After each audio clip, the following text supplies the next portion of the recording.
Hi everyone, कैसे हो आप सब। आई होप आप सब अच्छे होंगे।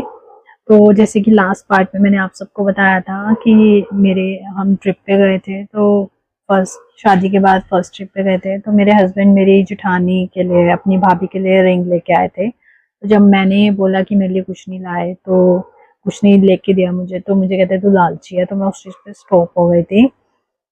और मुझे ज़बरदस्ती जो मंदिर लेके जाते थे या मैं अपनी मर्ज़ी से भी जाती थी, तो मेरी तबीयत ख़राब हो जाती थी। तो मेरी मदर इन लॉ बोलती थी कि ये नाटक कर रही है, चक्कर आते थे मुझे, वॉमिटिंग होती थी, तो ऐसे बोलते थे मुझे। तो वो पार्ट 17 था। ये पार्ट 18 है। इसमें मैं आपको ये बताने के लिए आई हूँ कि जब शादी के बाद मैं फर्स्ट टाइम, शादी के 1.5 महीने बाद मैं फर्स्ट टाइम अपने घर रहने के लिए आई थी। नवंबर लास्ट में 2021 में, शादी अक्टूबर में हुई थी। तो 1.5 महीना हो गया था मैं रहने के लिए। फर्स्ट टाइम जब लड़की आती है अपने घर, तो रहने आई थी मैं 1.5 महीने के बाद शादी के। तो मेरे को उस टाइम पे भी वॉमिटिंग होनी स्टार्ट हो चुकी थी, बहुत वॉमिटिंग होती थी मुझे घर पे। तो मेरी मदर ने मुझे बोला, बेटा मेरे को कुछ लग रहा है, मेरे को डाउट है कि भाई आप प्रेग्नेंट हो। तो मैंने मम्मी को बोला, अभी तो शादी हुई है, 1.5 महीना हुआ है, आप ऐसे मत बोलो, अभी हमें नहीं चाहिए। हमने सोचा 1 साल तक हमें नहीं चाहिए। मेरे हस्बैंड ने ये बोला है कि हमें 1 साल तक बेबी नहीं चाहिए। मम्मी कह रही, तू मान ना मान, मैं बड़ी हूँ, मुझे ज्यादा पता है। तू बस, मैं ये कह रही हूँ कि तू अपना ध्यान रखियो, कोई मतलब हैवी वेट वगैरह मत उठाना। मुझे मेरी मदर ने ये चीज़ बोली। तो मैंने अपने हस्बैंड को ये बात बोली कि मम्मी बोल रहे हैं कि मुझे लग रहा है कुछ। ऑब्वियसली एक लड़की अपने हस्बैंड से ये चीज़ डिस्कस करेगी। तो मैंने अपने हस्बैंड को बोला, मुझे बहुत ज़्यादा वॉमिटिंग हो रही है, वही हाल है, मेरे चक्कर वगैरह आ रहे हैं। तो मम्मी ने मुझे बोला है कि मुझे लग रहा है कुछ है, मतलब आप हो सकता है प्रेग्नेंट हो आप। तो मेरे हस्बैंड ने मुझे छूटते ही बोला, मुझे तो अभी बच्चा चाहिए ही नहीं। मतलब इस तरीके से उनका रिएक्शन था, मतलब कोई खुशी नहीं थी। मैंने कहा, देखो अगर मैं प्रेग्नेंट हुई तो मैं बच्चा रखूंगी, ठीक है। अगर नहीं हुई, भगवान की मर्जी है उस चीज में। लेकिन अगर आप, मैं प्रेग्नेंट हूँ और आप मुझे बोलो कि ये बेबी मुझे नहीं चाहिए, तो वो चीज मैं एक्सेप्ट नहीं करूंगी। तो इस चीज पे मेरे हस्बैंड ने मेरे साथ कलेश किया कि मैंने तो पहले ही बोला था मुझे 1 साल तो बिल्कुल बच्चा नहीं चाहिए, तो मैं नहीं रखूंगा। ये चीज़ों पे कलेश हो गया। तो मैंने कुछ दिन बात भी नहीं की थी अपने हस्बैंड से इस चीज़ को लेके कि भाई, अब मैंने साफ क्लियर ये बोला था कि अगर नहीं है तो कोई बात नहीं, जब भगवान की मर्जी होगी तब हमें देंगे, और अगर हुआ तो मैं उसको रखूंगी, मैं उसको छोड़ नहीं सकती, मैं रखूंगी। तो इस चीज़ पे हमारा कलेश भी हुआ था। उसके बाद ये मेरे को, मतलब मैं अपने 10 दिन घर पे रही थी, 8-9 दिन या 10 दिन मैं अपने घर रही थी। फिर मैं अपने इन लॉज हाउस वापस चली गई थी। तो एक और चीज़ हुई कि मेरी मम्मी ने गिफ्ट्स भेजे सबके लिए, मेरी जेठ जेठानी, मेरी मदर इन लॉ के लिए। उस टाइम ठंड थी, तो मेरी मम्मी ने सेम सूट अपने लिए लिया था, सेम मेरी मदर इन लॉ के लिए लिया था।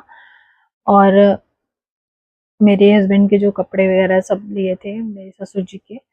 तो मेरी मदर इन लॉ ने सूट को देखकर बोला, बेटा इसके तो धागे ही निकल जाएंगे, ऐसे ही लग रहा है ये मेरे को। मैंने कहा, मम्मी कोई बात नहीं, धागे निकल जाएंगे तो और नया आ जाएगा। मतलब इस तरीके से बेइज्जती की है मेरी।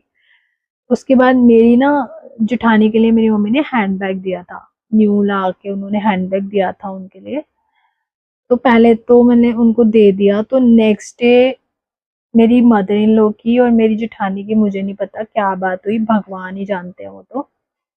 वो आई मेरी जेठानी मेरे पास, कि मैंने देख लिया था ये लोग बात कर रहे थे। तो उसके बाद ही मेरी नेक्स्ट डे ही मेरी जेठानी आके मुझे कहती है, करिश्मा ये ना पर्स रख लो, ये ना पुराना लग रहा है। मतलब इस तरीके से मेरी बेइज्जती की। ऑब्वियस सी बात है, मेरी मम्मी पुराना तो देगी नहीं।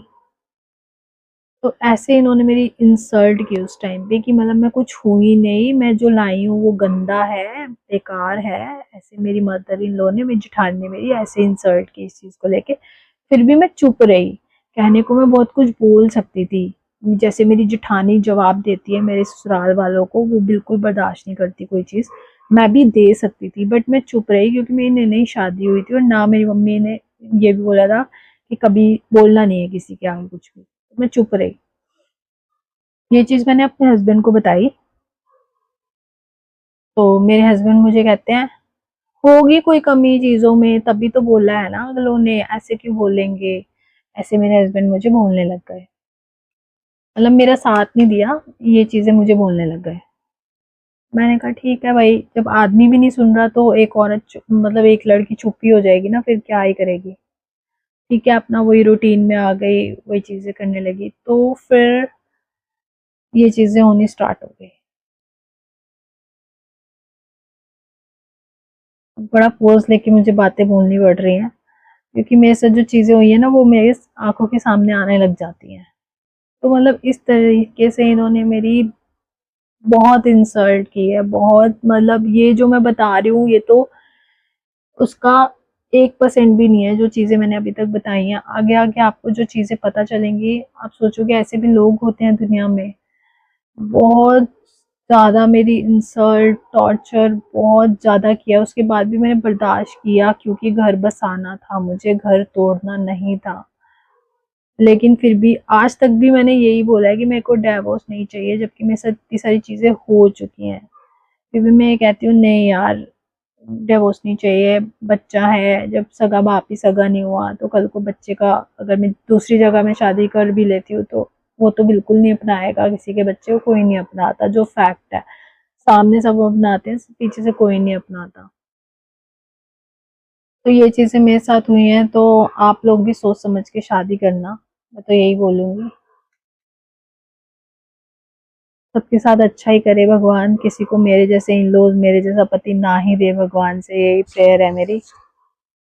बाकी मेरे बच्चे के साथ इंसाफ हो, आप सबकी ब्लेसिंग्स चाहिए, उसी के लिए मैं लड़ रही हूँ। और अब नेक्स्ट पार्ट में बताऊँगी, मैं जो चीज़ें बताऊँगी, क्योंकि वीडियोज़ लंबी हो जाती है फिर आप लोग भी नहीं देखोगे, ऑब्वियस सी बात है। तो अब नेक्स्ट पार्ट में मैं आपको बताऊँगी कि मेरी प्रेगनेंसी को लेके क्या चीज़ें हुई, वो मैं आपको बताऊँगी। Thank you so much for watching.